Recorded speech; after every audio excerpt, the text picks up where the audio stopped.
Assalamualaikum warahmatullahi wabarakatuh. Orang tua tentu ingin anak-anak tumbuh sesuai dengan harapannya. Tapi jika tidak, apa yang harus dilakukan? Dalam kehidupan keluarga, ada seorang anak yang mampu memenuhi harapan orang tuanya, bahkan kadang melebihi.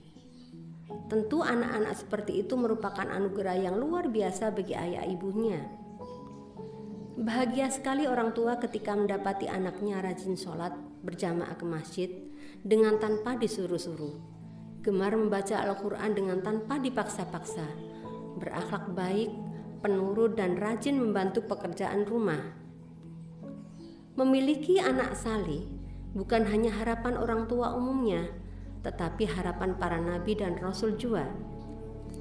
Tercatat dalam sejarah tentang kisah para nabi beserta anaknya. Bahkan dalam Al-Quran diabadikan doa para nabi yang meminta agar dianugerahi anak-anak yang soleh seperti Nabi Zakaria.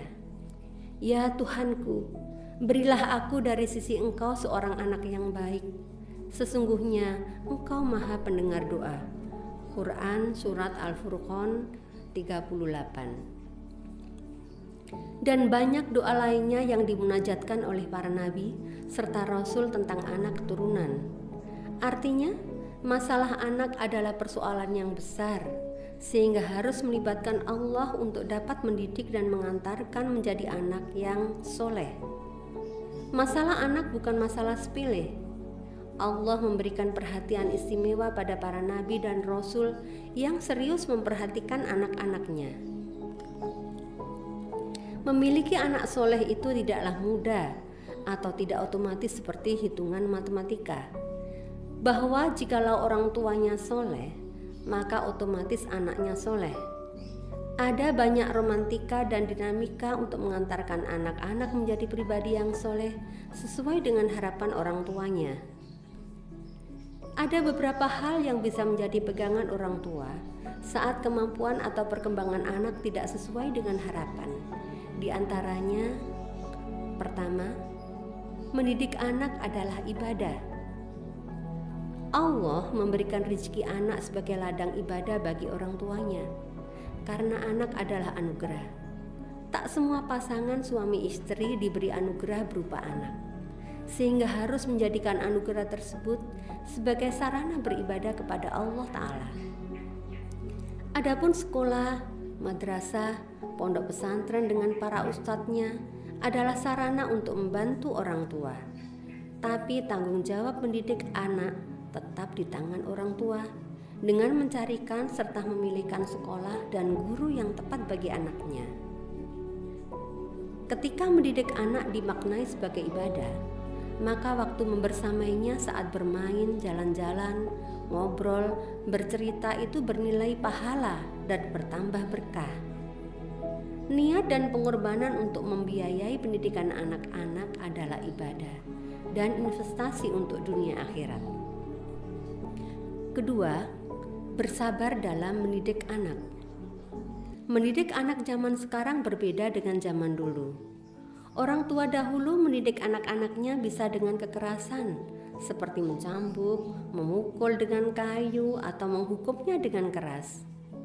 Anak-anak saat itu bersyukur memperoleh pendidikan seperti itu, sebab bisa mengantarkannya menjadi baik, termasuk didikan guru-guru zaman dahulu dan para orang tua mendukungnya. Hal itu sangat berbeda dengan zaman sekarang. Gurunya bukan sekadar ada di sekolah atau di rumah, tapi juga di grup media sosial dalam genggaman gadget yang di tangannya, yang bisa banyak memberikan wawasan, pengetahuan, informasi, dan sebagainya. Hal itu sebenarnya dapat mempengaruhi sikap dan akhlaknya, sehingga ketika anak diperlakukan dengan pendidikan yang keras, mereka bisa saja melakukan perlawanan, dendam, tidak simpati, dan berakibat hukum pidana. Faktor inilah yang membuat orang tua merasa berat mendidik anak-anak. Kesabaran menjadi salah satu kunci yang mahal serta harus dimiliki orang tua, karena perintah Allah seperti itu sebagaimana dalam surat Toha ayat 132. Mendidik anak zaman sekarang seperti memasak makanan dengan api kecil tapi tetap dijaga agar tidak mati. Kalau dibesarkan maka bisa gosong. Artinya, orang tua harus dapat bersabar, tidak keras, strength, karena anak-anak akan lari. Tapi jika dibiarkan saja, mereka tidak mengerti dan tidak terantar menjadi baik. Tidak semua anak yang salah harus dihukum. Tidak juga harus full mengawasi mereka seperti CCTV, tapi beri perhatian yang cukup dengan teguran yang mendidik. Semua perlu waktu dan proses panjang. Tidak tiba-tiba, spontan, tidak cukup hanya sekali dua kali memberikan nasihat, anak bisa menjadi soleh-solihah. Ketiga, beri target sesuai kemampuan anak. Sebagai orang tua harus bijak dan adil dengan tidak memasang harapan terlalu tinggi atau muluk-muluk kepada anak. Memang, banyak kisah di YouTube serta media sosial mengenai anak-anak hebat yang usianya setara dengan anak kita. Ada anak kecil sudah hafal 30 juz, ratusan hadis, atau lancar berbahasa Arab. Anak-anak juga diberi beban prestasi orang tuanya seperti kalimat, "Ayahmu ini ustadz, ibumu itu ustazah, kamu harus berprestasi, pandai ceramah." Ini terkadang menjadi beban bagi anak-anak.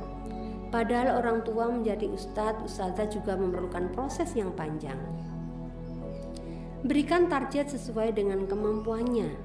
Masing-masing anak berbeda kelebihan dan kelemahan, sehingga harapan kepada anak harus realistis dan bisa dijangkau. Fokus kepada kelebihannya, karena tidak mungkin anak bisa seperti Superman yang serba bisa. Keempat, tidak membandingkan. Hal yang seringkali menjadikan anak inferior adalah dibanding-bandingkan.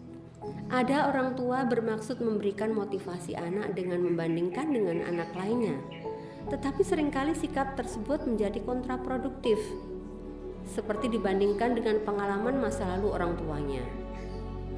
Dulu Abi sejak SD selalu juara, rajin dan penurut.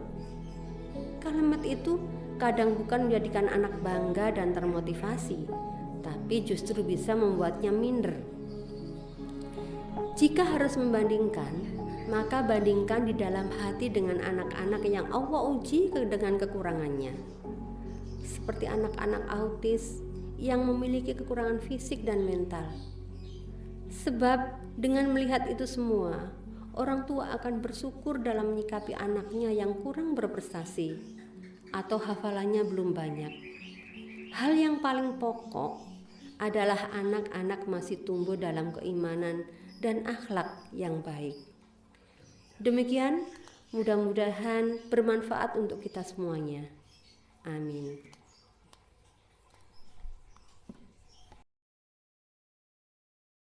Assalamualaikum warahmatullahi wabarakatuh. Saya Ustadz Fadlan Rabani Garamatan dari Pedalaman. Hari ini menerima wakaf Quran dari Yayasan Wakaf Quran Suara Hidayatullah. Alhamdulillah, Al-Quran ini sangat cocok untuk berdakwah di pedalaman. Selain kertasnya bagus, ada tafsirnya, jadi anak pedalaman bisa dengan mudah membacanya. Dan saya mengajak Bapak Ibu, ayo kita wakaf Quran untuk pilihan bersama Yayasan Wakaf Quran Suara Hidayatullah. Kita berdakwah untuk pedalaman. Dan Al-Quran ini bermanfaat sekali, terutama untuk dakwah di pedalaman dan khususnya untuk santri luar. Wassalamualaikum warahmatullahi wabarakatuh.